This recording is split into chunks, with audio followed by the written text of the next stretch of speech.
stranger at the gym had a tattoo of my father's face. My father died in a car accident a year ago, and it took me months before I felt ready to get a memorial tattoo. I finally found a portrait artist who specialized in realistic tattoos and gave him my favorite photo of my dad. The tattoo came out incredible on my forearm, like my dad was right there looking back at me. I've been showing it off to friends and family for about 6 months when I went to a new gym closer to my office. I was on the treadmill one morning when the guy next to me reached up to adjust his headphones, and I saw a portrait tattoo on his forearm. I glanced over casually and my legs almost gave out. It was my father's face. Not similar, not kind of like him. It was him. Same eyes, same crooked smile, same everything.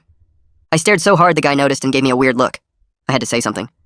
"That's an amazing tattoo," I managed to get out. "Who is it?" He smiled and said it was his dad who passed away a couple years back. I felt like I couldn't breathe. Without saying anything, I pulled up my sleeve and held my forearm next to his. He looked down at my tattoo and then back at his own. The color drained from his face. "What the hell?" he said. "That's my dad."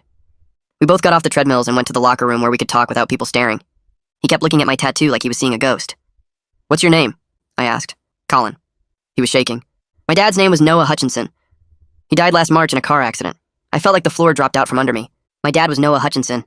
He died in March, too, in a car accident. Colin sat down hard on the bench and put his head in his hands. We sat there in silence for a full minute before he asked if there was a funeral. I told him no. My dad had always said he wanted to be cremated immediately with no service. Colin looked up at me. "That's what my mom said, too. That's why we never ran into each other."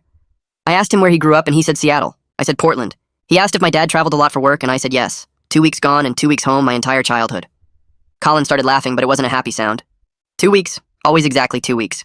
We exchanged numbers and agreed to meet in a few days because neither of us could handle this conversation in a gym locker room. I drove home in complete shock and had to pull over twice because my hands were shaking too hard to steer. When I got to my apartment, I sat in my car for 20 minutes just staring at the tattoo on my arm. Every memory I had of my dad felt like a lie now. Every time he said he had to go on a business trip. Every time he missed my birthday or a school event because of work. He wasn't working. He was with another family, with another son. I finally went inside and immediately called my mom. "Did you know Dad had another family?" The words came out harsher than I meant them to. There was a long silence on the other end. "What are you talking about?" Her voice was shaking.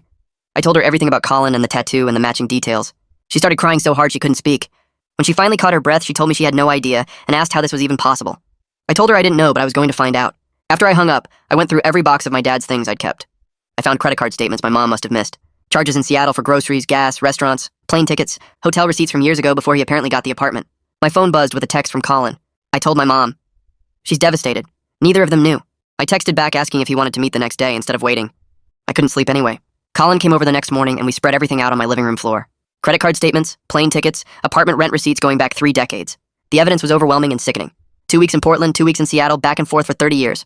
We barely spoke while we went through it all because what was there to say? Colin found a birthday card in one of the folders. It said, "Happy birthday, Daddy," in crayon with a little flower drawn at the bottom.